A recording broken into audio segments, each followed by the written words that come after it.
कभी सोचा है, अगर अपना स्कूल स्कूल ना होकर एक जेल होता, कैसा लगता? आज हम एक ऐसे ही स्कूल की दुनिया में झांकने वाले हैं, जहां की कहानियां इतनी अजीब हैं कि वो किसी कॉमेडी से कम नहीं लगती। और देखिए, इस कहानी का पूरा सार मतलब जो निचोड़ है, वो पहली लाइन में ही मिल जाता है। साफ साफ लिखा है, हमारा स्कूल ये एक ऐसा कैद खाना था जहां के नियम कायदे कानून कुछ अलग होते थे। मतलब स्कूल नहीं, कैद खाना। और नियम वो तो बिल्कुल ही अलग थे। तो भाई, अगर स्कूल एक कैद खाना है तो वहां तक पहुंचना भी तो कोई आसान काम नहीं होगा ना, है ना? असल में वो सफर अपने आप में ही एक सजा थी। चलो देखते हैं कि इस कैदखाने तक की रोज की यात्रा कैसी होती थी। जरा इस टाइमलाइन पे नजर डालिए। सुबह 5 बजे वैन वाले भैया जी का फोन आ जाता था, उठ जाओ। और उसके बाद सुबह 5 बजे से लेकर 9 बजे तक पूरे 4 घंटे शहर का चक्कर काटो। और मजे की बात, इतनी सुबह निकलने के बाद भी स्कूल पहुंचते पहुंचते 9:30 बज जाते थे। मतलब लेट।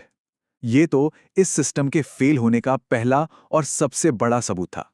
और बात सिर्फ लेट होने की नहीं थी, सड़क पर तो मानो एक जंग छिड़ी हुई थी।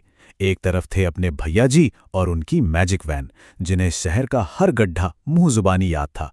और दूसरी तरफ थे ऑटो वाले साहब, जिनकी नज़र में स्पीड से ज्यादा जरूरी कुछ था ही नहीं। अब इन दोनों में हो गई रेस। नतीजा? अरे नतीजा क्या ही बताएं। ऑटो वाला रेस तो जीत गया, लेकिन उसके सारे पैसेंजर मतलब बच्चे रास्ते में ही कहीं गिर गए। आप देखिए, इस पूरे बवाल और अफरा तफरी के बीच हमारे नरेटर का अपना एक सीक्रेट मिशन चल रहा था। मिशन था अपनी क्रश चमेली के लिए किसी भी तरह बगल वाली सीट बचाना। और इसके लिए वो सोने का नाटक तक करते थे।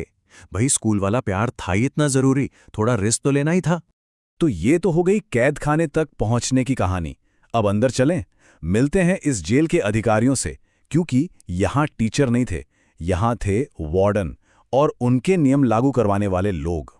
हर जेल में एक ऐसा वार्डन होता है जिसका नाम सुनते ही सब कांपने लगते हैं, और इस स्कूल की वार्डन का नाम था डॉन। स्कूल की इंचार्ज, जिनका खौफ हर तरफ था। जरा उनके कुछ कारनामों पर एक नजर डालते हैं। ये कोई मामूली इंचार्ज नहीं थी। पहली बात, उनकी हाइट पता नहीं कैसे धीरे धीरे कम हो रही थी। वो अपनी कार खड़े होकर चलाती थी। सोचिए, खड़े होकर, क्योंकि बैठकर उन्हें डैशबोर्ड के ऊपर से कुछ दिखता ही नहीं था। और सबसे खतरनाक बात, वो स्कूल की छत पर एक स्नाइपर की तरह तैनात रहती थी। जो भी बच्चा नियम तोड़ता, वो उनका निशाना बन जाता। मतलब ये किस तरह का अधिकार था? खतरनाक भी और बेतुका भी। लेकिन डॉन अकेली नहीं थी। पावर के इस खेल में एक और खिलाड़ी था, जो पर्दे के पीछे से सब कुछ संभालता था।